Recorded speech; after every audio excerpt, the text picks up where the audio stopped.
शहर के डीपी महाविद्यालय जो एनएससीसी में 2 बार ए ग्रेड प्राप्त कर ऑटोनॉमस की श्रेणी में आ गया, जिसे अटल बिहारी वाजपेयी विश्वविद्यालय के कुलपति के द्वारा विश्वविद्यालय अनुदान आयोग नई दिल्ली को महाविद्यालय को स्वशासी घोषित किए जाने की अनुशंसा नहीं किए जाने संबंधित पत्र प्रेषित किया है, जिसको लेकर डीपी विप्र महाविद्यालय ने प्रेस कॉन्फ्रेंस कर मीडिया के समक्ष बात रखी। डीपी विप्र महाविद्यालय के वरिष्ठ सदस्य राजकुमार अग्रवाल, प्राचार्य अजय शुक्ला ने आपत्ति जताई, जिस पर उनका साथ अब एनएसयूआई भी खड़ा हो गया। उन्होंने कुलपति के ऊपर आरोप लगाते हुए कहा कि कुलपति अपने आप को राज्य शासन और यूजीसी से बड़ा समझ रहे हैं और उनके आदेशों की खुलेआम धज्जियां उड़ा रहे हैं। यूजीसी के द्वारा जारी किए गए अधिसूचना की कंडिका 4.2 में ये लिखा है कि विश्वविद्यालय को 30 दिन के भीतर महाविद्यालय को एनओसी प्रदान करनी होती है।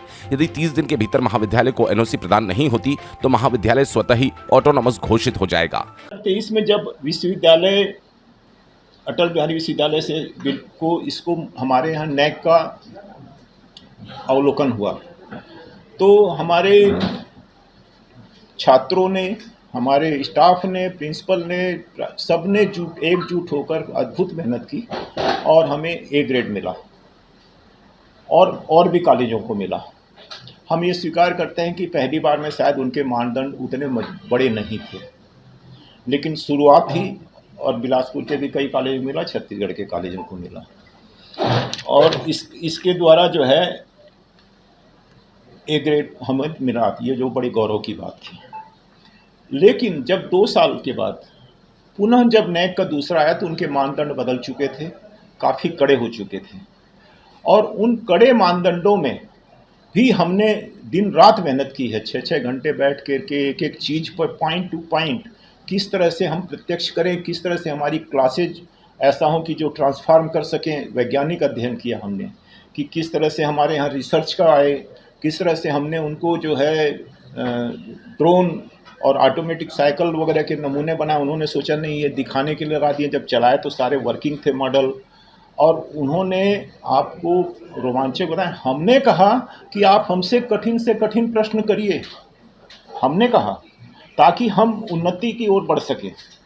और उन्होंने एक बार उनके उद्गार निकल गया कि यहाँ पे हम देख रहे हैं कि एक ऊर्जा का अलग संस्कार हो रहा है और नए वाइब्रेशंस हैं।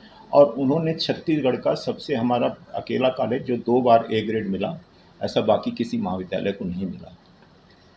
यह कुलपति यह भी प्रचारित करते हैं कि ये कैसे भी करके ले आए, लेकिन कैसे भी करके लाने तो और कॉलेज क्यों नहीं ला पाए? कैसे नहीं आ पाया? सभी कॉलेज अपनी मेहनत कर रहे हैं। हमारे यहाँ अनेक महाविद्यालयों का भ्रमण होता है। हमारी शिक्षण समिति का उद्देश्य सिर्फ ये कॉलेज चलाना नहीं है कि हम एक कॉलेज चलाते रहें। हमारा उद्देश्य है कि छत्तीसगढ़ में और हमारे अंचल में युवकों को, छात्रों को अच्छी शिक्षा की ओर बढ़ने के लिए प्रेरणा मिले, आगे भी मिले। कोई छात्र अनजान भी है तो हम उसको अपना स्टूडेंट मानते हैं। इस सोसाइटी ने 3 कॉलेज खोले हैं, लॉ कॉलेज, बीएड कॉलेज और ये महाविद्यालय। तीनों अपनी अपनी विधाओं के सर्वोत्कृष्ट हैं और जो आरोप कुछ भी लगाते हैं हमारे ऊपर, अगर ये कुलपति जैसे भ्रष्ट लोग, तो उनको समझना चाहिए कि कोई भी संस्था निरंतर 50 साल से अगर तरक्की की ओर जा रही है, ऐसी बेमिसाल संस्थाएं बताइए आप हमको। अगर हम किसी भी तरह की लापरवाही, अक्षमता में अगर हैं तो कोई संस्था चल ही नहीं सकती, नष्ट हो जाएगी। और आज हम अपने शिखर पर जा रहे हैं। हमने एक स्कूल का भी शुरुआत की है। कोई भी गरीब बच्चा आप भेजिए, हम निःशुल्क पढ़ाएंगे, उसको ड्रेस देंगे, पढ़ाएंगे। और वहाँ पर टॉपर कौन है मालूम है आपको? एक हरिजन लड़की टॉपर है। उसको हमने नहीं बताया तू हरिजन है, हमने उसको कोई रिजर्वेशन नहीं दिया। जैसे हमारे भैया बताए तो यूजीसी के बाद राज्य सरकार ने भी शासी निकाय के सदस्य के रूप में अपना शासकीय प्रतिनिधि नियुक्त कर दिया है। तपेश कुमार गुप्ता को हमारे नए ऑटोनॉमस बॉडी के राज्य स्तरीय शासकीय उन्होंने प्रतिनिधि नियुक्त किया है। तो हमको उच्च शिक्षा ने भी स्वीकृति प्रदान कर दी, यूजीसी ने भी कर दी। और चूँकि यूनिवर्सिटी 30 दिन के अंदर उनको भेजना तो नहीं भेजी है, तो हम स्वतः ही अपने आप को ऑटोनॉमस मानने के लिए पात्र हो गए हैं। और ऑटोनॉमस कॉलेज बनने के लिए केवल एक ही सबसे बड़ी पात्रता है कि वो नेक में ए ग्रेड रहना चाहिए। हम नेक में 2 बार ए ग्रेड पा गए हैं, तो नेक के 2 बार ए ग्रेड, गोल्ड मेडलिस्ट में सर्वाधिक स्थान और 54 साल से कॉलेज रनिंग कर रहा है। और हमारे महाविद्यालय के बच्चे जो पढ़ के निकलते हैं, छत्तीसगढ़ का ऐसा कोई कॉलेज नहीं है जहाँ पर हमारे बच्चे कार्यरत नहीं। तो हम चाहते हैं कि और आगे शिक्षा का विकास कर सके और नए नए विषय खोल सके, इसलिए हमको ऑटोनॉमस घोषित किया जाए। और हमारे महाविद्यालय के खिलाफ जो इस प्रकार के हथकंडे अपनाए जा रहे हैं कि राजनीतिक रूप से, वो सब बंद होना चाहिए। हाँ? जी, मेरा नाम समर्थ बिरानी है। मैं NSUI का प्रदेश सचिव हूँ, छत्तीसगढ़ NSUI से।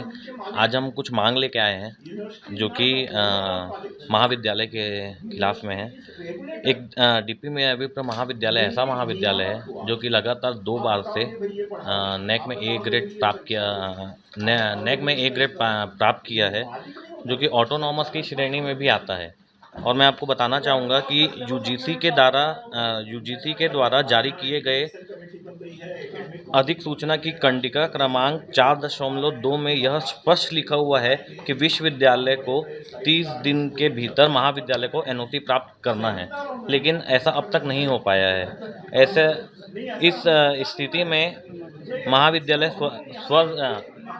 महाविद्यालय ऑटोनॉमस अपने आप ही हो जाता है अगर NOC उनको 30 दिन के भीतर नहीं मिलता है। तो ये मुद्दा हम लेके आए हैं आज।